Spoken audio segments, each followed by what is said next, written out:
true guy. You'll have a true time. L tell, Cockeriddle. Leave your troubles at the door. You know the game, you know the score. We're here to have fun, so holster that gun and read the writing on the wall. The Predictions League, done every week. It just goes on and on and on and on and on and on and on and on. Why do I always get it wrong? L tell, Cockerel. He's just a chill guy. You'll have a chill time. L tell, Cockerel. Jose gets himself around, always talking Spurs wherever he is found, home or away. He always tips to win, throws the form book in the bin with a cheeky knowing grin. L tell, Cockerel. He's just a chill guy. You'll have a chill time. L tell, Cockerel.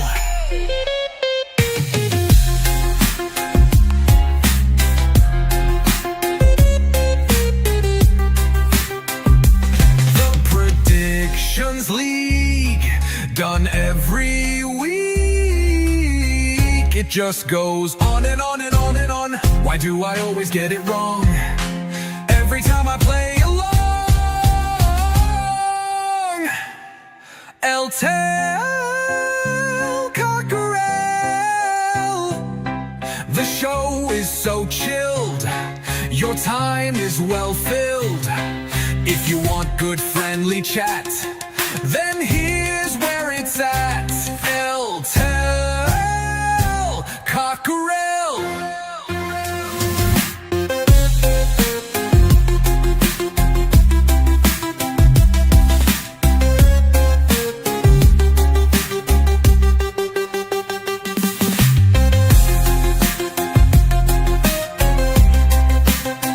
It just goes on and on and on and on and on and on and on and on. Why do I always get it wrong?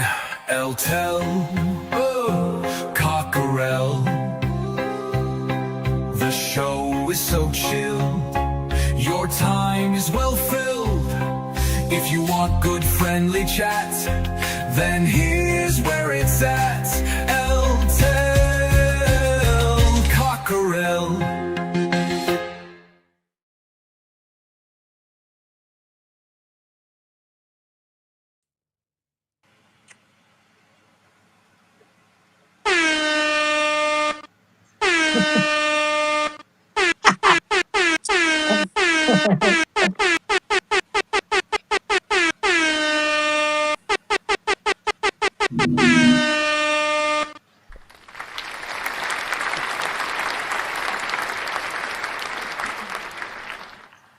Good morning, one and all, and welcome to El Tall Cockerel.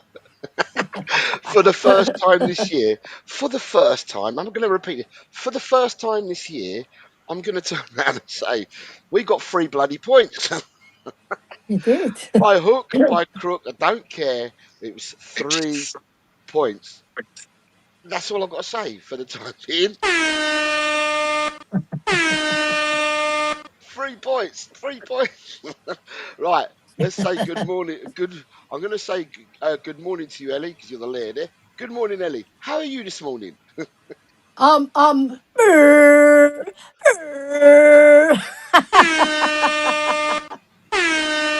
Yes, I want to hear 4 more of those when I join you, Jose. 4 more, and West Ham to be boo, boo.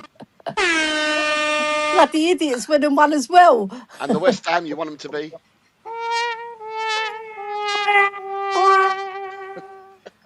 Even if Arsenal beat them, I'll be pleased. All right, Chang. Good evening, my man. How are you this evening?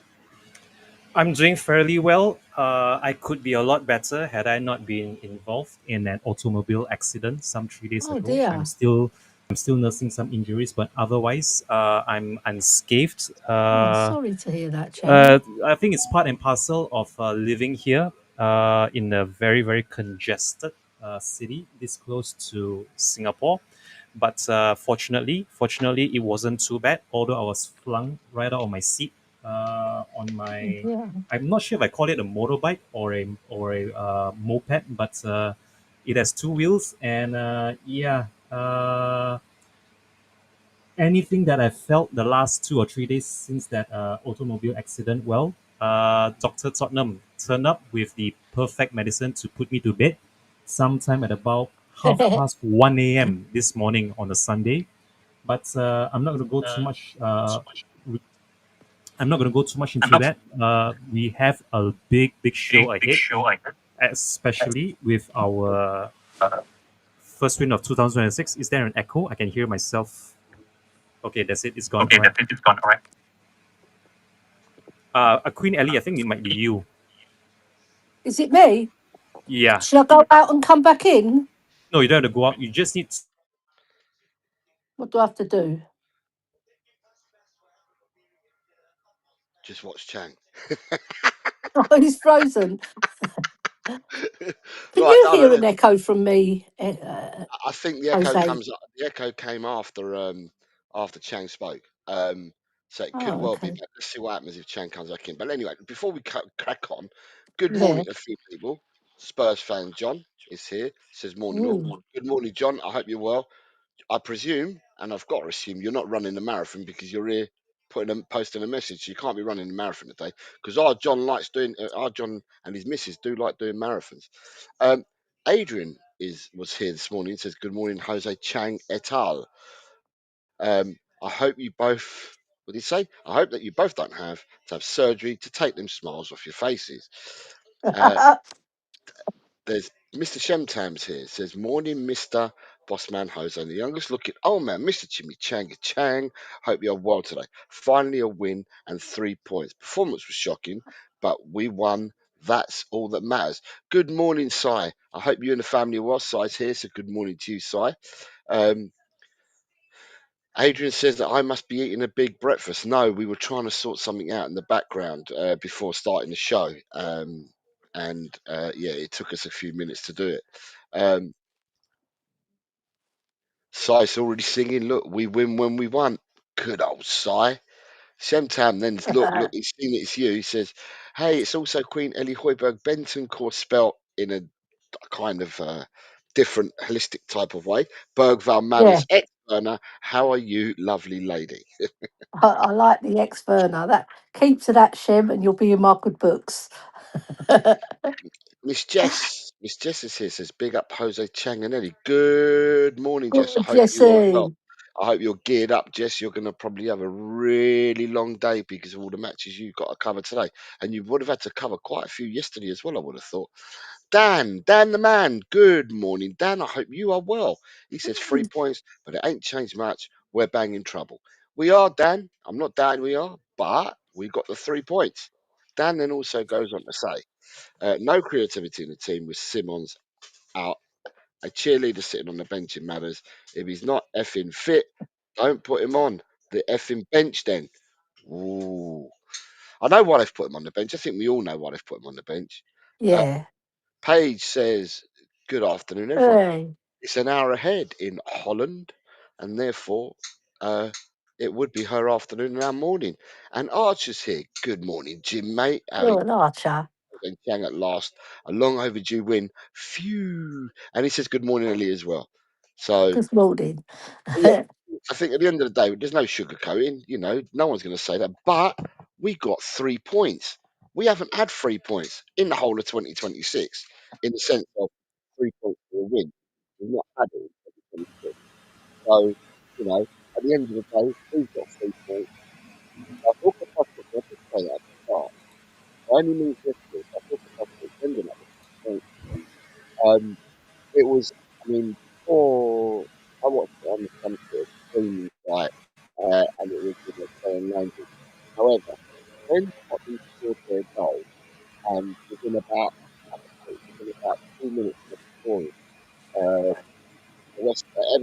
scored to make it 1-1. Straight away, my mind went, wow, that means we must be on equal points, better goal difference. We must be out of the drop zone.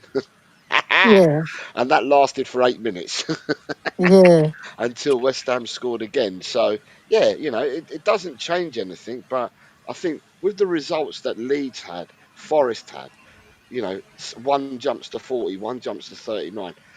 We're down at 31. You've got to. Had you got a draw yesterday, 32 points, that looks like a very, very, very long way, doesn't it? But being on 34 means we are closer, still 2 wins away to them two clubs, but we are closer in points. And, you know, anything can happen. But Chang, go, tell me about you, because yesterday I'm going to be honest to the crowd here, right? Chang, when I was setting the show up, and I messaged you and Ellie, I said in my message to you, "Good morning, Chang. I'm not sure when you're going to read this, because normally when I send you a message in the evening, like I did yesterday, you are not answering that phone because I presume that you, like every normal person in the world, would be asleep at that time in your country. However, Chang wasn't asleep because Chang come back to me, and I was like, I'm not even going to ask. But what on earth are you doing awake at that godforsaken hour in your country? I don't know. So tell us your story. Okay, so I'm not going to wind up too much about what happened last night. All you need to know is that when the time I received your message, I was at work. I think it was something close to 1 a.m. or maybe even 1:30 when I received the message after the full time whistle. And I was very pumped up for today's show, regardless of whether we won, lost, or draw yesterday afternoon's match. And yeah, despite me not getting that much sleep early this morning, I'm still fresh as a daisy. And yeah, it's one of those games. It's one of those games where the adrenaline of a win, any sort of win, be it the League Cup, the FA Cup, the Champions League, or in our case yesterday, the domestic Premier League, our first for the calendar year 2026, I might add. And it's this sort of moments, Jose, which honestly, I cannot tell you just how much I've missed this feeling.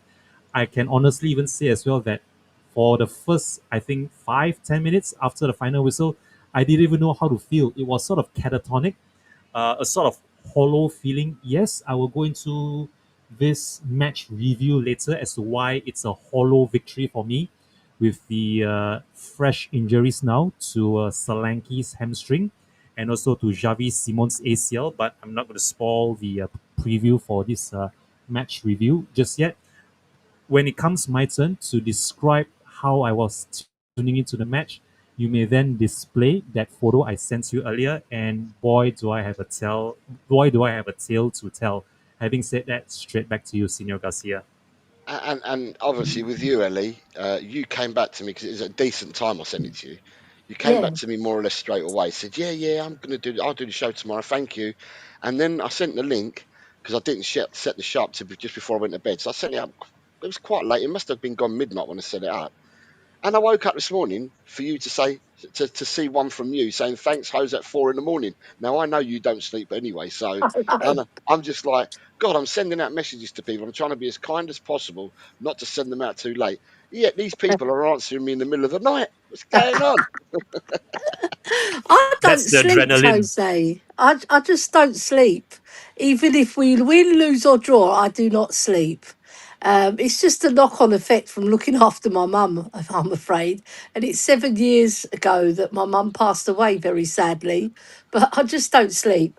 Listen, I hoodwink sleep. Like little naps here and there. And then I wake up in a shock that I've actually fallen asleep. But you know what? Getting back to the game, I actually enjoyed the game, right? I know it wasn't the best game. It was probably one of the most dire games, but I enjoyed it. Do you know why I enjoyed it, right? Because we were on it, right? From that first half an hour, we were pressing so well, right? And you can win games three ways, probably more, but the main three ways you can win a game is ugly, lucky, and with skill, right? So we didn't have any skill. As soon as Xavi went off, we don't have much skill in the team. But what I was impressed with is the substitutions, yeah, because Moani wasn't doing nothing. He was a passenger again, right? He had a shot which went wayward, which he should have scored. In reality, he should have scored, right? So I was glad that he was pulled off. It was unfortunate that we lost Solanke and Xavi Simmons to injury.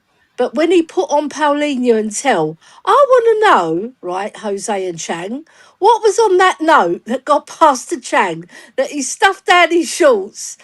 I reckon it was press high, Tell, press high. Right, and he did, and it led to our corner that led to our goal. And the three players that he brought on had an effect on the game, right?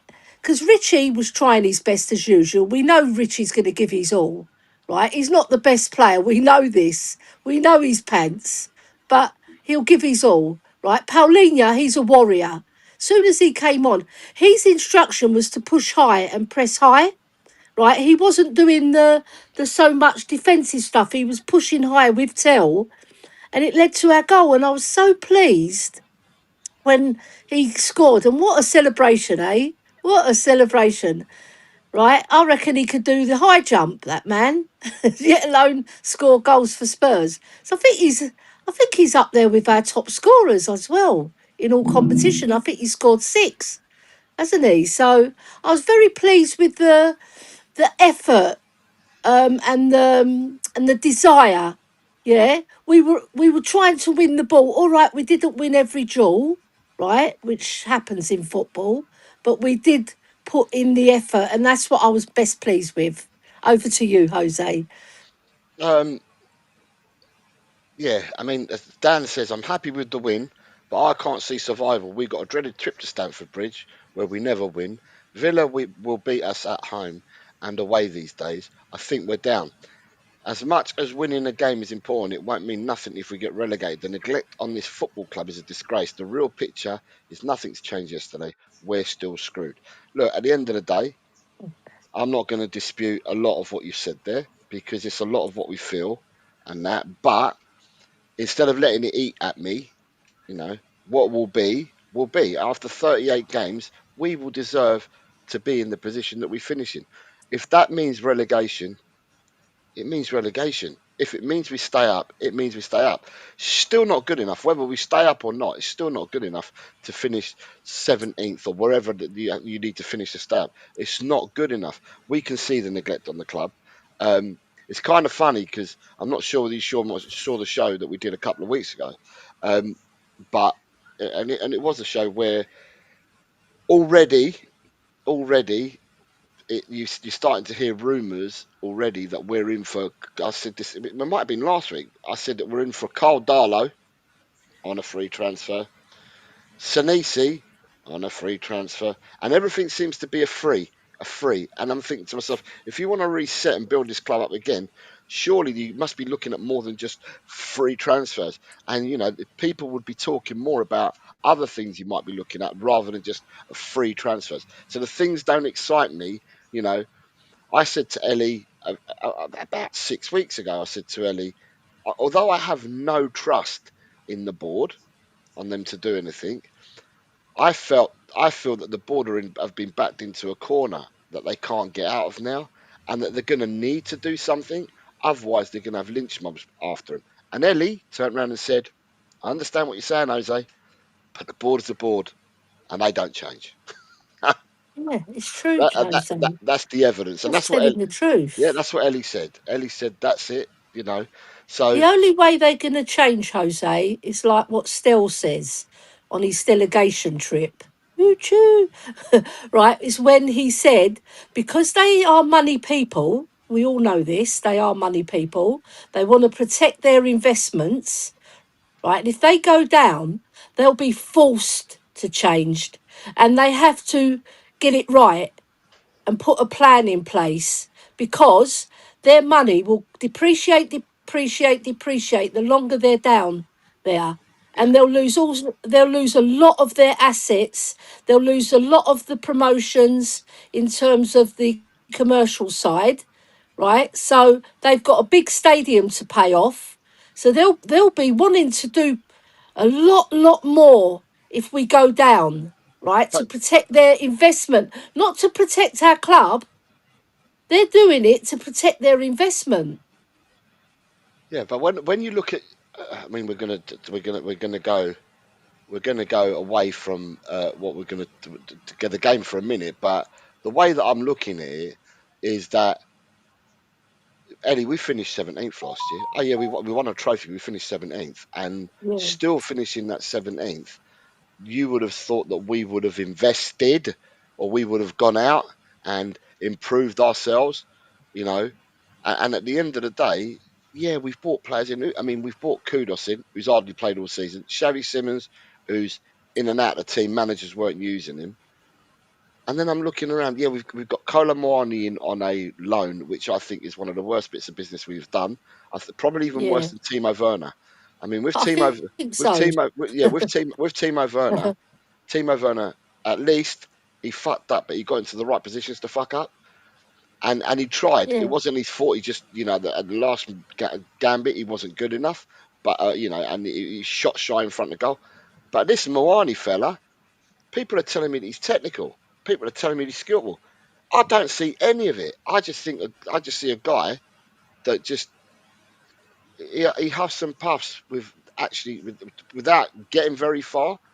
He I huffs and get puffs. that. I get that, Jose. Right. Why I said he was technical, right?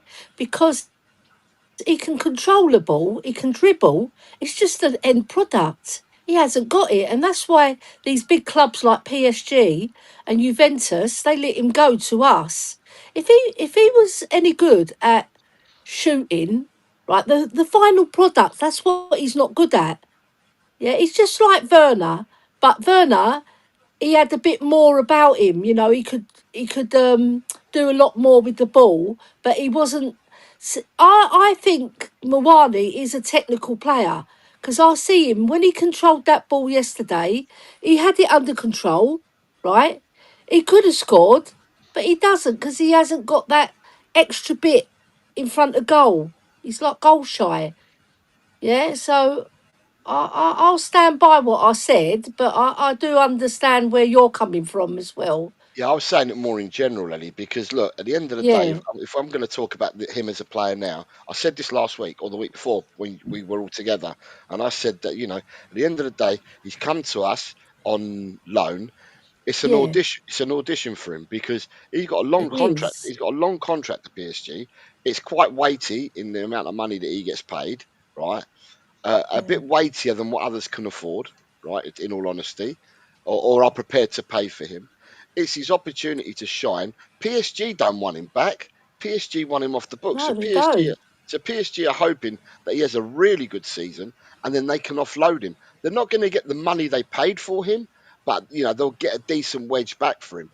Well, the way he's been at Tottenham Hotspur, he's done himself he's done us no favours, but he's done himself no favours either because no one's going to touch him with a barge pole. And if they do, they're going to pay bottom pennies for him, which PSV are going to be forced to accept. So they're going to be forced to take an absolute humongous loss on him, not just a loss, but a humongous loss on him, and then more for the club. If I don't know what he earns, but let's say, for instance, that he earned nearly 200 grand a week. I don't know, it could be 150 grand, but whatever he's earning, what club in the world is going to go anywhere near that type of figure? So he's done himself absolutely, as I said, he's done himself absolutely no favors in the loan that he's had with us. And to me, yesterday, we spoke last week. We're going to speak today again about yesterday's game. But last week, I was hoping that he was going to get hooked at half time. And I questioned saying last week that De Zerbi is no mug. De Zerbi picks the team on what he sees in training. So Moani must be doing something in training to get into the team. Oh, that's what I said last week. Well, I saw the lineup this week, and the lineup this week was the same as last week, albeit a doggy's out injured. Spencer's replaced him. That was our starting 11. He was in the starting 11 again. well before half time, I was already saying to myself, the guy's got to come off. The guy has to come off. Yeah, He's not good enough. He's got to come off. You know, and yeah, um, Tell, Tell, Tell wasn't electrifying, but Tell did more on the touches of the ball that he got than Moani did anyway.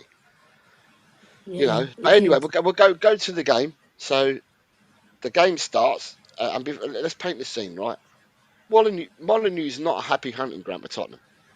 We've been to Molineux with far better teams, far better lineups, and not got results. So Molineux's never ever been a happy hunting ground for us. But looking at the game yesterday, um, I mean, I'll start with Chang, but I'm going to give you some stats, Chang. The overall possession was 60-40 to Tottenham. The XG was 105 to Tottenham and 0.62 to Wolves. We both had 11 shots. We both had 2 on target. We had 24 touches in the opposition's penalty box. They had 13 touches. Their goalkeeper made 2 saves. We made 1. We won 19 aerial duels to their 11. We committed 14 fouls to their 8. We had both had 5 corners each. The distance covered. The distance covered by us was 106.45 kilometres to their 104.94. So we were 1.5 kilometres covered more than what they did. I Yeah, suppose the telling part of it is when they break down, so Spurs covered 4.2% more distance.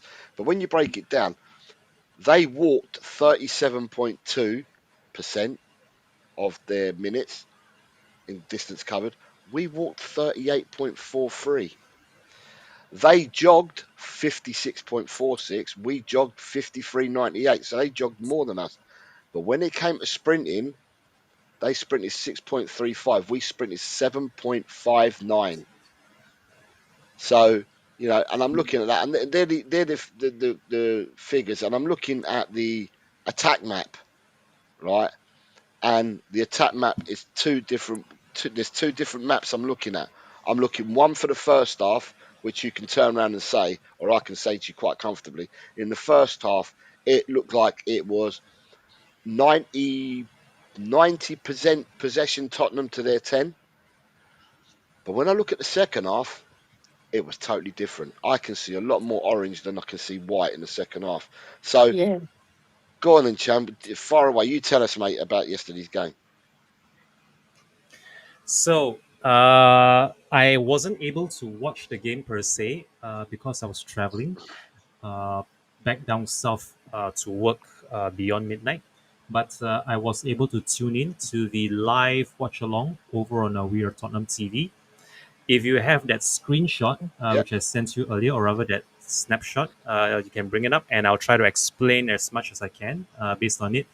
And you will then see what it is like for me to be tuning in to there it is. Okay, now if you can just zoom in on on the YouTube screenshot, you will see that it is the live watch along over on We Are Tottenham TV. There we go. It's I think it's Ben Daniel and Ashmatic. They are doing the live coverage. When the game started, Ben was doing the coverage on by himself, but I think Ashmatic joined him maybe about 5-10 minutes into the game, and I just had to play it by ear. I just had to listen to everything that they were uh, conversing with regards to how the games played out, what their expectations for us and West Ham beyond this game. And I have to say, it sounded like we started well enough anyway, to maybe force the issue before halftime, but we just couldn't find anything at all. So by the time we got into the break, I think it was clear for everyone to see that Kolo Muani just wasn't working, which is why Mathis Tell came on for him. But then, shortly after that, this is where it gets very tasty. The first of many injuries that I heard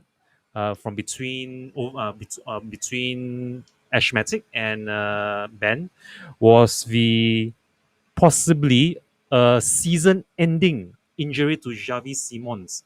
The season-ending injury to. Hang on, am I still online? Is Yeah, it you are. Yeah, offline? yeah, yeah. Carry on.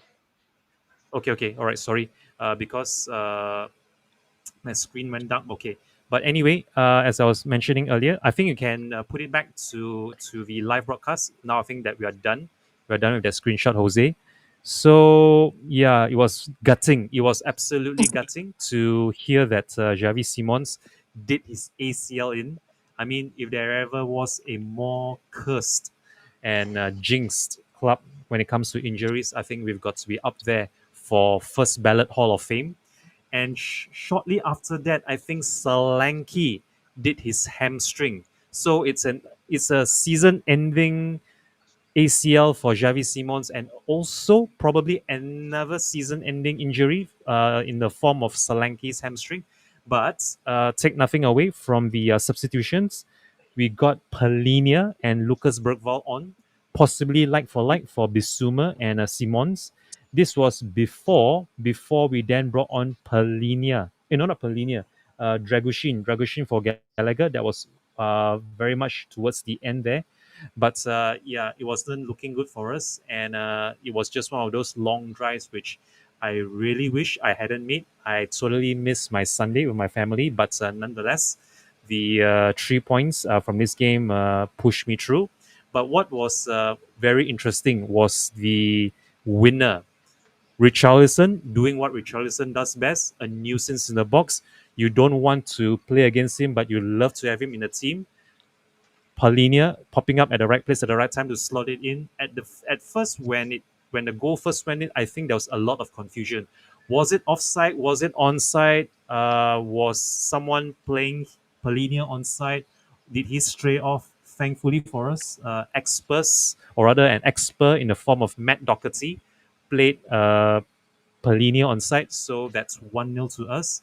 And shortly after we took the lead, I believe, I think Everton drew level somewhere in the 88th or 89th minute as we approach full time between West Ham and Everton. So that then pushed us up to 17th level on points, but of course we are better on goal difference. And thankfully, we held on for the win despite the 7 additional minutes. Good to see Radu Dragoshin getting minutes in place of Conor Gallagher. That would be De Zerbi shoring up the defense to ensure that we get back with three very, very precious and much needed points. But on the downside, unfortunately, Everton couldn't hold on to the lead. I really was hoping David Moyes could do us a massive favor, but Everton found the winner. So it's still back to where we were. But we are going into the Villa game with a win in our sails. I'll take that over our fresh injury concerns to both Javi Simons and Dominic Solanke. Maybe we will hear more from De Zerbi as he tries to ascertain just how bad those injuries are. But nevertheless, 3 points is 3 points, regardless if it's just a solitary goal or a very scrappy match. I am very, very happy for Kinski and his clean sheet. I'm sure anyone who watched the game or even highlights of the game, you have definitely seen his top class save. I think it was a free kick. I can't remember who it was who took the free kick for Wolves, but it was a top draw free kick and an equally fine outstretched save by Kinski to ensure that he kept his clean sheet and we held on to the 3 points. All in all, Jose, job well done by the lads. I really do hope that this is what De Zerbi meant when he said that we could go on to win 5 out of 5. I think was it. I can't remember which game it was when he said that we could win 5 out of 5. So maybe would be the first of those 5. We never know. But we go to Villa next with the win in ourselves, and you never know. You never know what might happen come the end of the season because don't forget we still have to bear witness to Woolwich playing West Ham in the final day of the season. So that might be where our fates will be decided. But I'm not going to get too carried away. I'm very happy for the 3 points, and yeah, it's looking a lot better for us now in terms of our relegation survival with this much needed win. Having said that, it's straight back to you, Senor Garcia. and passing the baton over straight away. I'm going to pass the baton on to Drula, but Yeah, sorry, to Ellie. Just say yeah. Drula You can because call me Drula, Drula. no, 'cause she's I'll commented. be a lot younger then. Uh, so people, right? So right, I'll be real, Jose. I can't get hyped about one-off win when I'm really worried about us getting relegated in 49 years. This forced to change theory is balls. Enoch have been here over 25 years. Honestly, they care. You honestly think they care if we get relegated? If they did, they wouldn't have neglected the January transfer window. We could easily go back to back like Leicester. People need to wake the hell up and stop buying into this Enoch will change or we will get relegated. How gullible can you be? I don't think anyone's getting gullible. What I'm saying, or if it's a reference to me, what I was saying was that we had a conversation about 6 weeks ago where I said that I think that they're backed into a corner, and it's a corner that they should not be able to wriggle out from because we've hit rock bottom 6 weeks ago, and we still are rock bottom. And I just think that they've got to that they've been cornered now, and they can't get out of it. They can't get out of the corner they've put themselves in. And at the end of the day, the only way that you improve and you move forward as a club is by total change and total mindset reset, that you completely think about the football first, and you bring the right people in on football. That's what needs to happen. I'm not condoning what they've done, nowhere near am I condoning. And all I'm saying is that when I said this about 6 weeks ago, Ellie said, yeah, she does agree that they're in the corner, but she said there's no evidence of them having changed, and that's what we discussed. No one's agreeing, and no one's blinded to it, and that's where we are. Mm. Jula's here. Jula says, "Afternoon, Jose Chang, Auntie Ellie, and the Crockle crew. That game made me feel drained. Great, we won, but wasn't that convincing."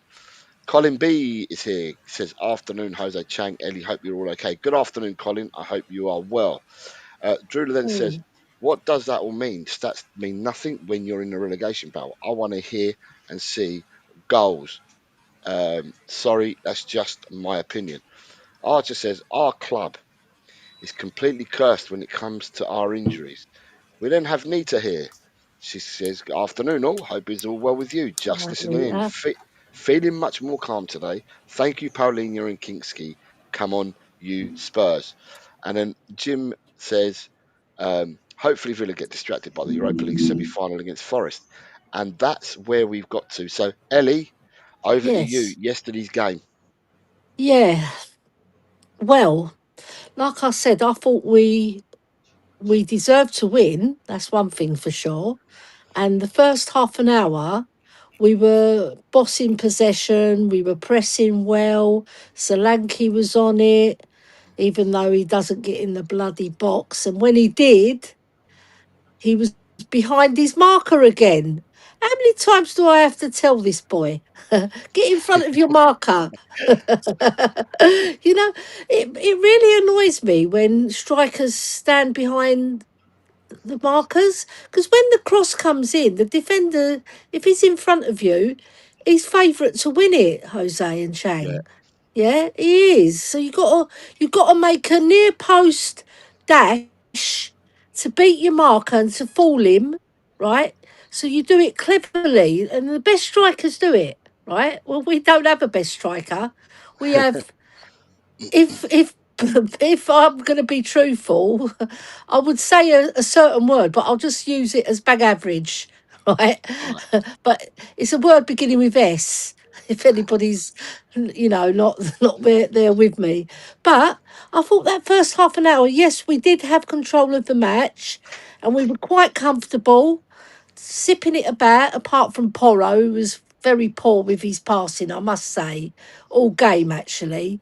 I wasn't very impressed with Porro, right? And he's a good he's a good player when he's on it, but this season he hasn't been on it. All right. So I was very disappointed. On the other side, I think Spence had quite a good half an hour. He was attacking quite well, getting involved, making himself available. It's just that end bit wasn't there. But that's been the story of our season, the end bit. We're not putting the ball in the back of the net or making that killer pass. It's only Xavi Simons who's really been up there with assists, and Kudos, who we lost to injury early doors. And I found the next 15 minutes, Wolves were coming back into it because we took our foot off the gas a bit. We lost a bit of our momentum, and they had a few good chances, especially there was one in the second half. I think it was in the second half, if I recall, where the back post was completely unmarked and the player zipped it across. And luckily for us, I think it was Mane, or yeah, it was Mane who skied it over the bar. Yeah. And then there was another chance they had where if there was a better striker than Armstrong, that would have been 1-1 because, no, sorry, it would have been 1-0 because his header went astray. He just, his body wasn't the right way to score. Yeah, but a top striker, he gets his body, he anticipates and he gets his body in place to score a goal with his head. Yeah, but I thought the second half, I think we lost quite a lot of the jewels. Yeah, we were losing quite, and they did one particular good through ball, which I thought Danzo's going to cock up here again. He's going to cock up, and I was like, I had my hands over my eyes, right, and then luckily, Kinski was like a sweeper keeper, and he got it away. Thank God, because I think Danso was falling at that stage, trying to stretch for the ball. And I think if he touched it, I think it would have been worse for us. I think they would have been in. Anyway, that was one really scary moment. But other than that, I think we were quite comfortable in terms of limiting them to less clear-cut chances, if you know what I mean. Right? And I think we were poor going forward in the second half. We were total pants, really bad, right? And the only shining light, if you can call it a shining light, is when Tell came on and Paulinha and Richie, because like I said earlier, they both all contributed towards the goal because Tell, he didn't give up a ball and he done a really nice swivel, and I don't know who the defender, it might have been Santiago Bueno, I think his name is, right? I think he defended it, I'm not sure. But either way, it went out for a corner. And the corner was taken quite quickly. And then Richie pounced on it. Like Chang said, Richie's a menace in the box. However shite he is, he's a shithouser, isn't he? And he'll get his toe to something, or he'll score a lucky goal where it'll come to him and it'll just bounce off him, right? But he poked it towards Paulinha, and Doherty, who had a very, very good game. He played like, not, he wasn't quite Maldini like I've seen some people say, but he was pretty good. And Paulinha, even before that goal, he was pressing so well. And he, like I said earlier as well, he was pressing high, which I was pleased with because he is a warrior. He can win you the ball. When he gets his toe to that ball, I'm like screaming and jumping up and down because we're thinking, right, this is the start now. Now we've got to defend it. And I thought we defended the last whatever it was of the match quite well. We managed the game quite well. So all in all, I'll just wrap up to say, yes, it was a dire match. Yes, it was not a pretty watch, but we got the job done. We got the 3 points. That's the main thing. And we move on. Now, Villa's going to be another kettle of fish because they can score. They are a better team than Wolves. We all know this. But we've had joy up there. Maybe not this season. We've lost our home game and the FA Cup game, but we've had joy up there where we've performed really well. So I'm hoping we go to Villa and get at least a point because Brentford, and those shrinking violets, and that's who West Ham play next. Then they play Arsenal. Then they play. I can't remember after that, but they play Leeds the last game of the season. Now this might be the cruncher because we've got Everton, haven't we? So that might be the decider, Jose and Chang. Mm. We'll wait with bated breath, won't we? Hopefully we're not down and we can give ourselves a chance by beating Everton. Not going to be easy though. It's going to be a hard run in because we've got that bloody Chelsea game, and you know what we normally do there. So I'll put back to you, Jose. Anyway, that's my account of the game. You've got Adrian coming back in saying ECL's season ends next week on the 2nd of May. Perhaps we will see Will Lancashire back to strengthen our striker ranks. To be quite honest, I thought that when you send players out on these loans, I thought their loans go all the way through till the 31st of May. That's what I always thought. I always thought it goes through to the 31st of May. And then they come back to your clubs for the beginning of June. So I'm not sure whether all these players, if they finish up next week, I'm not sure they can come back to bolster the squad, because I would have thought that, yeah, their loans, even if they can't have a cut-off clause where you come back early, I thought all these loans would last till the end of May, just in case these teams are going to get. Because when you loan these players at the start of the season, you don't know if any of these are going to be involved in playoffs and stuff like that. So I'm not sure whether they'll be able to come back and help us out. But we'll have to wait and see. Nita says Porro is burnt out. I think he's our most played player. And then says, to be honest, Porro stayed the most fittest in our squad, even though his play has been a bit poor. Drula says, Yeah.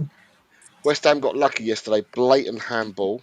And Dan said, let's be real, Ellie, if we draw and West Ham win 4 points with 3 games to go, it's over.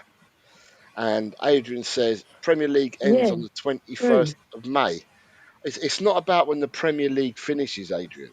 That's not what I'm saying. I'm not disputing about when the Premier League finishes. Although I had a feeling the Premier League finished a bit later than the 21st of May. I might be wrong, but I thought it had. I thought it was the 24th. Yeah, the Premier League actually finishes on the 24th of May because our last game is against Everton, where everyone kicks off at 4:00. What I'm saying, Adrian, is that when players go out on loan, they are contracted at the clubs till the end of May, I believe, because you don't know when they first start their loans whether they're going to be involved in any of these playoff scenarios and stuff like that, because all the playoffs and all that finish by the last bank holiday Monday in May. I believe that bank holiday Monday in May is the Championship playoff final, and at the Saturday, the Sunday before, either League Two, League One, then the Championships is always on the bank holiday Monday. So I'm not sure whether any of these returning players will be able to play for Tottenham anyway, but we'll have to wait and see. Right, my take on yesterday is I saw us come out, I saw us control the game for a fair chunk of that first half, and I'm talking a very fair chunk of that first half. And for me, it seemed to be. Remember I said last week, guys. I said, is it just us that doesn't play with urgency? You know, we don't take throw-ins. We wait for everyone to reset, or we're told Yeah. as a team that we need to reset. Well, I'm gonna say yesterday, I actually saw us. If I can say, we were a tad bit more urgent than what we were last week. In my eyes, that is. I mean, I watched it. I watched it, as I said, on a stream where they spoke in a different language altogether, and I couldn't understand what they were saying. So I don't know what you got. I don't know what you watched it on, Eddie. Did you watch it on an English stream? Yeah, I watched it on the English stream. Okay, right. Because what I couldn't understand, right, is Solanke. Solanke. All I saw, right, is Solanke down on the floor, him getting looked at, and then Richarlison came on. I didn't even see what had happened to Solanke, and obviously it's in a different Holding language. the back of his hamstring. So, but was it? Did he go for a run? Was it a tackle, or did it just happen off the ball? I No, mean, he just landed awkward. He landed awkward, and then he slumped to the floor, and then he was holding his hamstring. So like you know when your leg is not quite straight and it's like Xabi when you land, he was like that. Right, okay, because I didn't see what happened, and then I saw that he had to come off, and they brought Richarlison on, right? Um, and up until then, up until the point Richarlison came off on, right, I thought that that's when all our intensity, everything dropped. I hear your point, Ellie. He didn't get in front of his man, um, Solanke, but I watched Richarlison yesterday, and obviously I haven't got the pleasure. All I've got is the pleasure of my eyes watching the game. I can't hear any noise or any traffic at all for any commentators because I couldn't understand the language it was being spoken in. But for me, we lost all momentum and all impetus when Richie came on because Richie does what he does really, really well. Richie doesn't play the ball; he plays the man. He's more worried about where his man is than receiving the ball, trapping it, bringing it under, playing someone else in. He's more Yeah. interested in whether he Yeah. can nudge or hold off a defender rather than do anything else. And I felt that the minute he come on was when we lost all momentum in the rest of the game. Then obviously a bit later because this all happened before half time. Or was it half time? No, it was second half. But very early in the second half, yeah, Xavi's gone and battled for that ball to try and get us an advantage, i.e. a corner, trying to get us an advantage, and he's gone down awkwardly. And then from what I saw from the pictures that I could see, now I don't know whether I'm right or wrong, or whether I was pissed or something, and I weren't even drinking, but I thought he's gone down, right? Uh, he said it in a foreign language, and I think because he speaks Spanish fluently, Xavi, because he's brought up in Alicante. And the guy that he tussled with was Hugo Bueno, who's also Spanish. I think he's gone down, and if my lip reading was correct, I think he said in Spanish, my knee's gone, completely gone. And he's saying that to Hugo Bueno. Then all the medical team come on, and then I swear, unless I'm making this up, did Xavi not stand and walk round to the side of the pitch from because he was at the behind the goal line, weren't he? Then did he not stand and walk to walk straight in front and then turn right? And he was standing on the pitch and he was telling, he was going like that. He was telling them not to make the substitution for a minute. He was saying, "Hold on the substitution." And then I thought to myself, does that mean he's coming back on again? And then the next second, you look back, they pan the camera back away from him and then back to him. He was back on the floor again, and that's when they made Yeah. the that's when they made the substitution. Now, Yeah. at the end of That's the what day, happened. at the end of the day, with right, so for me, we lost all the impetus. Right, we lost all the impetus the minute Richie came on. I felt the focal point had gone. Where Solanke was prepared to run into channels and run into space and battle, even though he didn't get in front of his man, like Eddie says many a time. But I preferred if we had a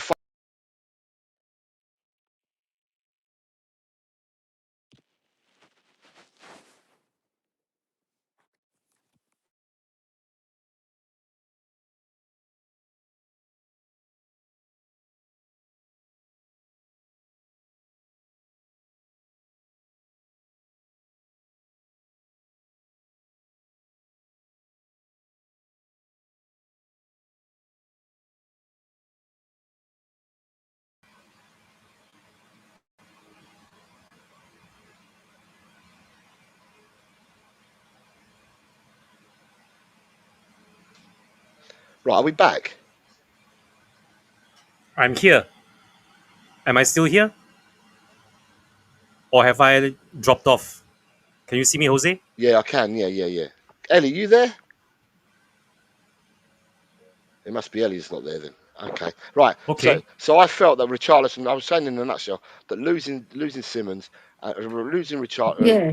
losing Solanke, we lost it. I think that the game went then, and we we didn't have anything going forward after that. Obviously, losing Simmons is not great. I think we huffed and puffed after that.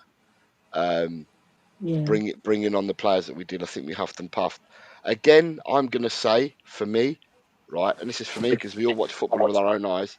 But for me, I'm going to give another shout out. 2 weeks on the trot, but this time he played a full game for us. Rodrigo Bentancur. Yeah. I thought Rodrigo Bentancur yesterday was the best player on the pitch for us. I Yeah. honestly did. I mean, at the end of the 100%. day, he won the ball, released it. He he gets the ball and he seems to find he can have three players around him and he gets out of it. He seems to find time, you know. And I thought Bentancur played really, really well again yesterday. Um, I and saw him at 85 minutes, yeah. I saw they zoomed into his face and he was grimacing because you could see that he's not 100% match fit yet. And yeah, he'd run his socks off. He'd actually run his socks off. And you could see that it was taking its toll on his body, but he still persevered, yeah, for those last 12 minutes because there was 5 more minutes to play plus the 7 extra time minutes. yeah. So he must have been dead beat because he covered every blade of grass. I mean, a lot of people say, and a lot of people are going to turn around and say, and I don't think anybody is going to. I'm not going to dispute what people say. That people will say that he's not the same person that he was pre-injury. So when he was playing under Mourinho and he was playing in the centre of midfield with Højbjerg, people said that that's when he was a top player for us, and he looked $1 million, and he's not looked that type of player since that He had injury. a different role though, Jose. He Yeah, had a no, different role when he was playing with Højbjerg. Højbjerg was the 6 and he was the 8, right? But now he's been asked to play more of a 6 role. He's not really playing that forward, progressive player that he did under Conte. So his role's changed. And but I also, felt, because of his injury, they had to change his role yeah, because to play the 8, I don't know. I think the 6 role is harder physically, but the 8 role is harder mentally because you've got to really be thinking of the next pass and you've got to create. So yeah. the creative juices are still there, but they're being subdued because he's been played in that 6 role.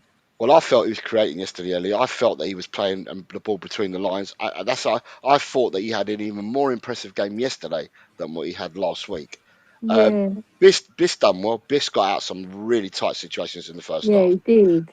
He was And now quite good. whether it's whether the fitness levels, and it's probably natural, whether it's natural fitness or not, they changed out and swapped out Biss again before Bentancur.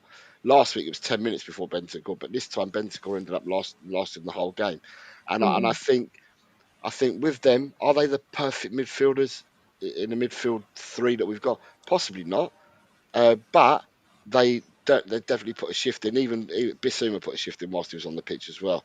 Um, and what I was going to say is, yes, yeah, we got the goal, like everybody else. Saw the goal going, and immediately I thought, was that offside? I straight away thought that. I thought, was that offside? And I didn't have the view. Did it go? I don't know. I don't even know whether it's a VAR because I was watching it on a foreign channel, so couldn't make out what they were saying. I never saw anything saying there was a VAR check going on, and I wasn't sure whether the goal stood, didn't stand, and there was no replay to show that where Matt Doherty was standing compared to Paulinho. But I, Mm. for one, was happy when I saw the kickoff start again, meaning that whatever you're talking about in that language, the goal has stood. I, Yeah, I, I I, I, think there was a VAR check, but I they was there. didn't show it up on the screen.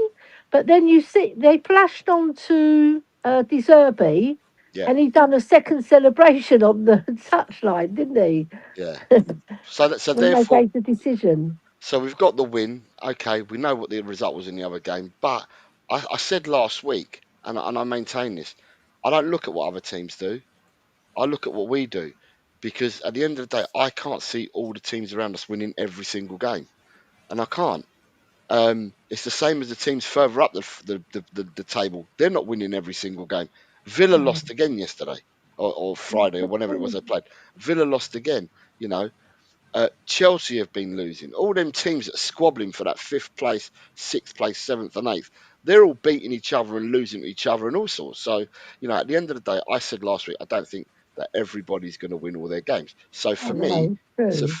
Although we're 2 points behind West Ham, and if you win the last 4 games, West Ham and us, we get relegated, providing that Leeds and Forest don't pick up some more points. In a two-horse race, we get relegated. Everyone wins their games, but I don't believe everyone's going to win their games. So you just need to look after what you do yourself. And that's what we're going to have to look at. We're going to have to look at ourselves, looking after ourselves going forward. Now, I'm going to bring you both back in. Let's just say, just the harmless potatoes here says Chang is the last man standing. Hello, harmless but Spud. It's nice to see you. It's been a while. And Chris Agenbar's here. Says big up Jose Queen Ellie, Mr. Chang. Chris, good afternoon, sir. I Right, hope you're Chris. well. We've got a bit of Nita and a bit of Drew saying that Benny Benton Core looks good. Um, Yeah. and yes, right. So what I was going to say was 2 weeks ago, Ellie. 2 weeks Yeah. ago. So De Zerbi's been here for 3 games now. So we've won one, lost one, and drawn one. But 2 weeks ago, or just before 2 weeks ago, before we played last weekend, right? People were talking about Madison, and he said, and he did say in his pre-match conference match for the last game, not this game, he said, yeah, and he said it the week before as well. He said Madison won't be with us for another 2 weeks. So when it's his first game in charge, he said Madders won't be with us for another 2 weeks. Last week, Madison was on the bench, didn't get a sniff, didn't get a look in. Yesterday, he was on the bench. You lose your creative 10, he didn't get a sniff or look in. Well, let me tell you, ladies and gentlemen, the 2 weeks is up now.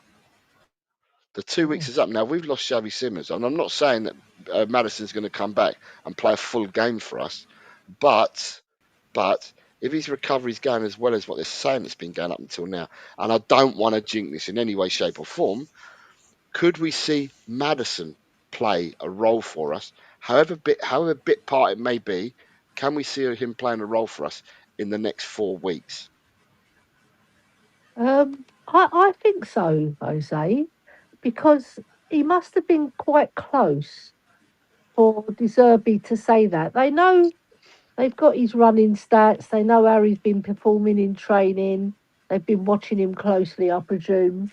Yeah, and I think we will see him because there's two choices in life, right? In terms of football, that's what I'm gearing to, right?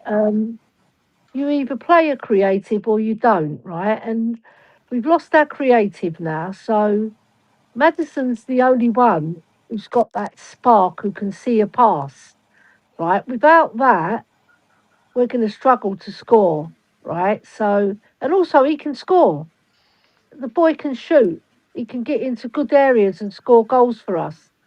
So I'm hoping that they do play him, right? But it has to be right for him. It has to be right for his recovery. Yeah. So I don't know if you can hear that. That's my doorbell. Okay, it's a nice doorbell. Chang, what are your thoughts? Most, I would just like to ask the chat while I answer this what they think Madison's role was on the bench against Brighton at home and also on the bench as well against Wolves yesterday afternoon. If anyone can sort of objectively justify why Madison was on the bench for the last two consecutive league matches. I, for one, think that he's merely there as a leadership figure. We have since lost Romero to injury.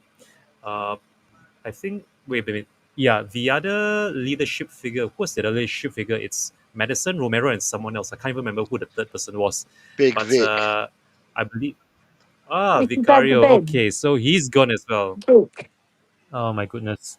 So yeah, that's where I think from there itself you could see that we are in dire need of some sort of leadership figure to sort of muster the troops and get everyone pulling in the same direction, both on and off the pitch. Even if this Zerbi is just getting to grips with this squad that he's inherited from both Thomas Frank and Igor Tudor.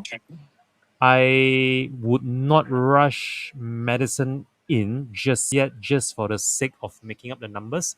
As a matter of fact, if Madison isn't at all fit to even play a single minute of competitive football, uh, having returned so soon from his his recovery, I would actually give his place to someone else who can actually put in a shift if and when called upon. Whoever this person might be, I have absolutely no idea. Who else do we have left in reserve now that Simons and Solanke are going to be out for the foreseeable future? But again, if Madison is fit enough to be on the bench, and if he is fit enough to come on, then that would then beg the question: why isn't he starting to begin with? I think that's the single biggest issue that I have with substitutes. As in, are they half an hour players? Are they only 60-minute players? Do they only have about an hour of football in their legs, or can they actually last the distance? So in Madison's case, I would actually keep him out for the rest of the season, assuming he is still invested in this club and the squad beyond this season, regardless of whether we stay up or not. Because to actually put him through the ringer so soon after his return, there's no telling as to how long he's going to be out for the foreseeable future if he does tweak his injury again, as what we've seen very recently with Kudus when we thought he would be back, and lo and behold, he isn't back. So it is a very tight one to call, but I would actually trust in Madison to be very frank, open, transparent, and honest with Zerbi as to where he stands and how much of an impact he can make if he really is going to be called upon to come off the bench. Having said that, though, if he is going to make an impact, I think he has to do it towards the end when everyone else is flagging, when maybe we are lacking in the creativity. Now that I'm sure everyone knows that Simons is pretty much done for the summer. Even his World Cup dreams is up in tatters. So if Madison is to play a part, well, let's see what happens away against Villa at Villa Park. Would he still? Sorry, Queen Ellie, there's an echo again from your side. Okay, yeah, it's gone now. As I was saying, yeah, it's okay, it's fine, it's gone. As I was saying, so in Madison's case, let's just take it on a game by game basis, metric by metric. If he were to play a part, I can only see him realistically being involved in our last two games. The final two games is where I think he might he might be needed to call upon, even if it's just for a set piece, whether it's a free kick, a corner, whatever his specialty is, whatever he's good at, and whatever Deserby thinks, he might actually give us that little bit of an advantage that helps us to either stay afloat or to sink right to the bottom. So yeah, again, I would tread very carefully when dealing with Madison, but I think I speak for all fans when I say this, that we really do hope that if he does come on for us before the end of the season, we really hope that it's one that actually makes the impact the way we hope it will go our way. Having said that, straight back to you, Sino Garcia. So I can see some comments in the chat. Now, I've not said anything about, I'm not disagreeing about him being on the bench and not being, and maybe taking up space. And that. All I'm saying is the 2 weeks are now up. I'm saying going forward, as from next week onwards, does Madison have a part to play in the last 4 games? Because he's not going to come out and play a 90 minutes of football straight away. We know this because no player tends to do that. Even Bentancur didn't do it last week. Bentancur played 67, but played 90 yesterday, or 90 plus yesterday. Bissouma played 57 last week, and he's played 50, whatever it was, this week. So all I'm saying is that with now losing Simons as well, I think that if he is fit, and to me, there must be a modicum that he is fit, because you wouldn't just put him on the subs bench to be that cheerleader. Yeah, you've probably done it for that reason, for him to be the person that you want on the bench to help out, But also, there must be that he's got a level of fitness back as well. Must have. So from next week, it's just about how much he plays next week. The game after that, if he comes through that, how much he plays against Leeds. If he comes through that, what does he do against Chelsea? And then if he comes through that, what does he then do against Everton? So for me, I think he's got a part to play, whether it be 10 minutes, followed by 15, followed by 25 followed by 45 minutes. I just think he's got a part to play because we're going to need to use all the players that we have left at our disposal for the last 4 games of the season. Yeah. We have Drula here says, I think he'll be ready for Villa, I think. Raymond, good afternoon, Raymond. I hope you well. Says, hi, Jose, how are you? Xabi Alonso appointed as the manager of Newcastle. Now from Ray. So Ray saying that he believes that Xabi Alonso will be appointed the manager of Newcastle. Ed says, and I'm going to go back to a comment Ed just made. Ed says, and good afternoon, Ed, by the way, says, I think he only comes on against Villa and Leeds if we're losing. I expect him to play against Chelsea. And then I'm going to go back to this because I'm going to have a bit of a chuckle here, Ed, right? And this is towards Ellie and Chang. Ed says, afternoon, Jose, Chang, Ellie, and Chat. How Everton didn't get a penalty, I don't know. It's the clearest handball you'll ever see. Last week, Ellie and Chang, I asked the question, have the referees got it in for Tottenham? And you lot said to me, no, you didn't believe so. And I said, normally it pans out over a season. You get some, you win some, you lose some. But we seem to be on the wrong side of them all, and we have done for about the last 6 weeks to 2 months. Were we on the wrong side of one yesterday again with this handball? Ellie, I didn't see it. I haven't watched their highlights yet.